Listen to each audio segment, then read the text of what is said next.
नमस्कार, रामकृष्ण हरी. आपल्या सार्थ ज्ञानेश्वरी या सिरीज मध्ये काल आपण अध्याय 12वा पाहिला.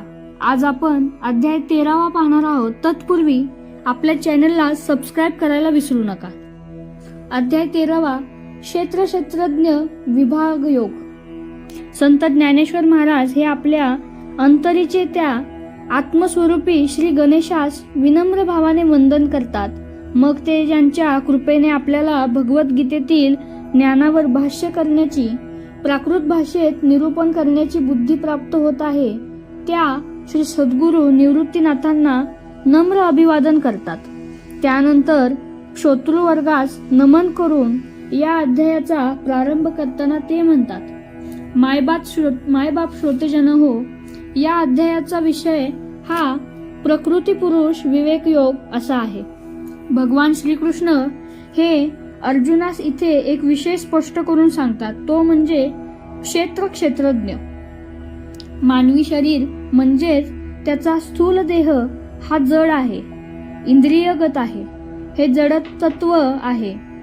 त्या जडतत्वाला जी चैतन्य मिळते ते त्या आत्मरूपाकडून, ब्रह्मरूपाकडून ती चैतन्य शक्तीच हा जड देह खेळवीत असते.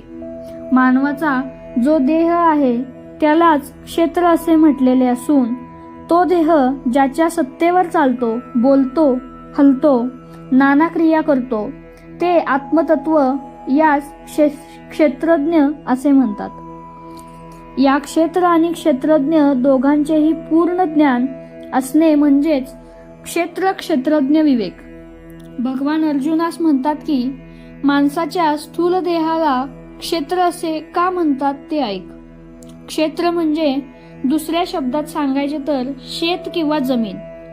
ज्याप्रमाणे शेतात वेगवेगळे धान्य उगवतात, त्याप्रमाणेच या मानवी शरीरामध्ये सुद्धा इंद्रियांद्वारे अनेक पुण्य आणि पाप कर्मे घडत असतात.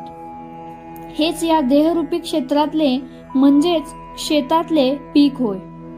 या क्षेत्राबद्दल आपल्याला ते कसे आहे, काय आहे, त्याचे कार्य काय, ते कार्य कसे चालते याबाबतचे ज्ञान होते. ते करून घेणे म्हणजेच या क्षेत्राचे ज्ञान होणे होय. या क्षेत्राबद्दल म्हणजेच माणसाच्या स्थूल देहाबद्दल वेगवेगळ्या भिन्न मार्गाच्या अभ्यासकांची मते वेगवेगळी आहेत. कोणी याला जड देह म्हणतात, तर कोणी देहास शेत आणि त्याच्या मालकाला म्हणजेच आत्म्यास मालक असे मानतात. काहींच्या मते हे एक परतत्व आहे. त्यांच्या शयनगृहात एकोह बहुसाम्य हा संकल्प निद्रा घेत आहे. त्या संकल्पाने पंचमहाभूते आणि अवघा ब्रह्मपसारा स्वतःभोवती निर्माण करून घेतला आहे. याबाबत आणखी एक विचार असाही आहे की इथे जे काही घडते केवळ स्वभावतः येथे क्षेत्राची निर्मिती आणि नाश या गोष्टी स्वभावतःच घडतात. हे सर्व सहज घडते म्हणून या मतवादी लोकांचे म्हणणे असे आहे की इथे जो कष्ट करतो त्याला फळ मिळते आणि कष्ट न करणाऱ्याचा नाश होतो. पाचवे मत याच संदर्भात असे सांगते की हे सर्व नियम नियतीचे काळाचे खेळ आहेत. काळच वस्तूंना जन्म देतो आणि तोच नाश करतो. भगवान असे म्हणतात की याबाबत ज्याचे त्याचे मत हे वेगळे वेगळे आहे. त्याबद्दल अजून कोणाचेही एकमत झालेले नाही. आता या संदर्भात मी काय सांगतो तेही अर्जुना तू ऐकून घे. मानवी शरीर हा एकूण 36 तत्वांच्या एकसंध किंवा समुदाय आहे. त्यामध्ये पंचमहाभूते, 10 इंद्रिये, 10 विषय, अहंकार, बुद्धी, मन, इच्छा, द्वेष, सुखदुःख, चेतना, धृती इत्यादीचा समावेश आहे. हेच मानवी देहाचे म्हणजेच या क्षेत्राचे स्वरूप आहे.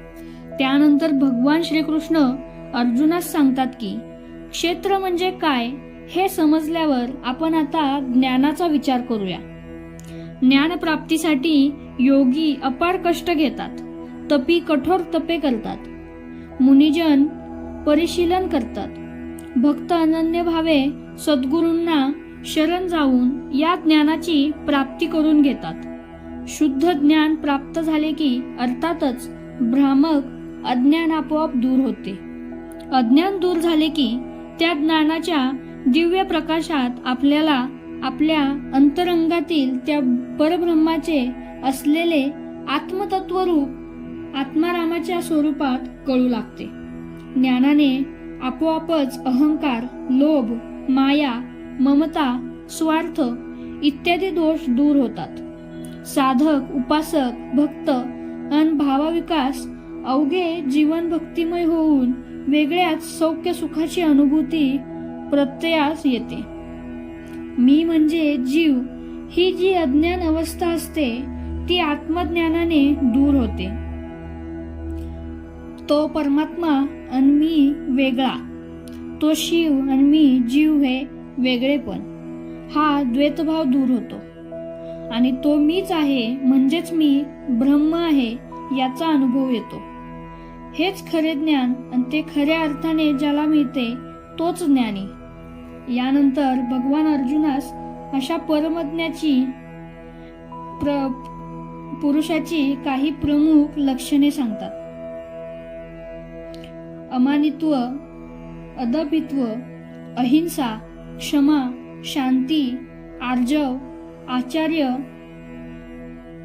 शुचित्व, शुद्धी, स्थैर्यभाव, वैराग्य, अहंकाररहित, अनासक्त, समचित्त, अनन्य शरणागत, सेवाभावी, लीन अशी त्या खरी ज्ञानी पुरुषाची एकूण 18 लक्षणे देवांनी अर्जुनाला सांगितलेली आहेत. या संदर्भातच आणखी एक महत्वाची गोष्ट भगवान इथे सांगतात. ते म्हणतात की पुरुष आणि प्रकृतीच्या या खेळात पुरुष हा प्रकृतीच्या ठिकाणी असतो, पण कसा तर प्रकृतीरूपी नदीच्या तीरावरील पर्वतासारखा.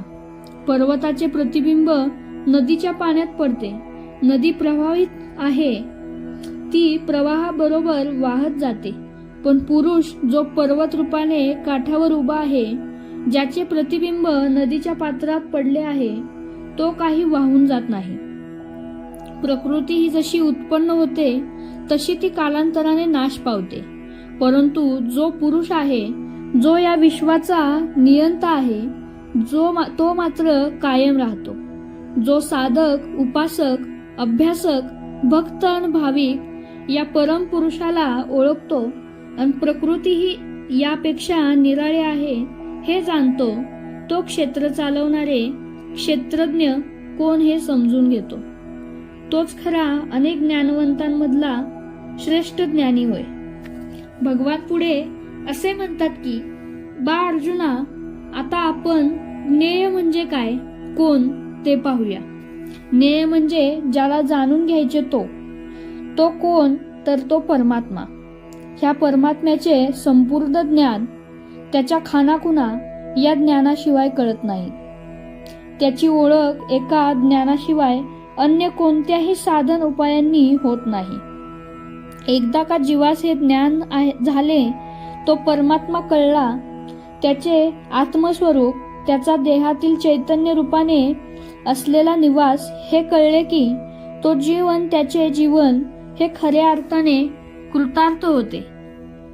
हे ज्ञेय म्हणजेच परमात्मा स्वरूप, हे निराकार, शुद्ध, बुद्ध, रंगरूप अन गुणातील अव्यक्त अन अविनाशी आहे. तसेच ते स्वयंप्रकाशी आहे. जो हे ज्ञान, अज्ञान, ज्ञाता, अनज्ञेय या सर्व गोष्टी जाणतो असा भक्त मलाच येऊन मिळतो. त्याला माझी प्राप्ती होते. हाच भाग थोड्याशा वेगळ्या भाषेत समजावून देताना प्रभू म्हणतात, अर्जुना, मागे तुला मी क्षेत्र किंवा क्षेत अर्थात माणसाचा स्थूल देह हे जे सांगितले ना, तीच प्रकृती, ती प्रकृती जो चालवितो तोच क्षेत्रज्ञ म्हणून म्हणजेच पुरुष. याचा प्रकृती आणि पुरुष ह्यांचा विचार करणारे सांख्याधिक लोक असे मानतात की ही प्रकृती आणि पुरुष हे दोघेही अनादी आहेत. प्रकृती ही पुरुषाच्या शक्ती सामर्थ्यावर, त्याच्या सत्तेवर चालते. हा पुरुष जो निर्गुण निराकार आहे तोच या सकल ब्रह्मांडाच्या निर्मितीचं कारण आहे. तोच प्राकृतीच्या आधाराने अव्यक्त असूनही व्यक्त होतो. मूळचा तो निर्गुण निराकार असूनही तो सगुण साकार होतो. तसेच प्रकृती ही बुद्धी, इंद्रिय आणि मनाद्वारे आपले कार्य करीत असते. या कर्तृत्व आणि त्याचे भोक्तृत्व या सर्वांपासून तो पुरुष म्हणजेच परमात्मा हा पूर्ण वेगळा असतो.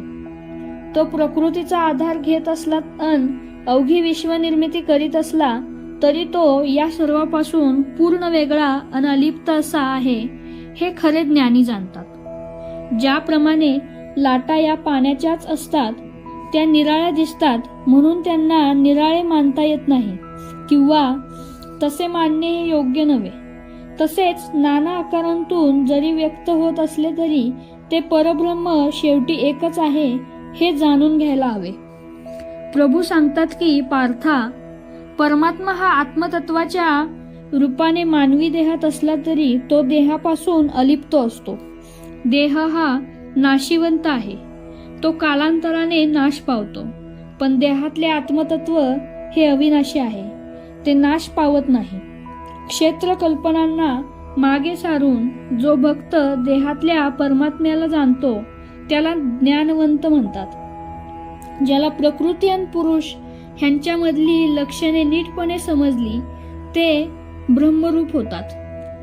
त्यांना सर्व वस्तू प्रतिबिंबित झालेले ते ब्रह्मतत्व उघड दिसत असते.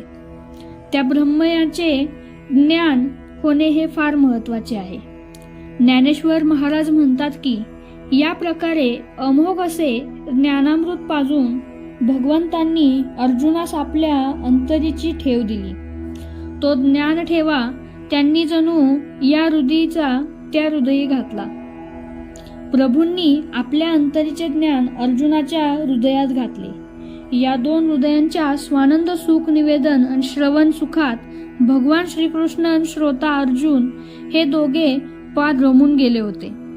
अशा प्रकारे श्रीकृष्ण भगवंतांनी या अध्यायामध्ये क्षेत्रज्ञ, ज्ञेय, नाता आणि खरे आत्मज्ञान यासारख्या विविध विषयांची खूप सुंदरपणे उकल करून ती अर्जुनास मोठ्या कुशलतेने सांगितली आहे.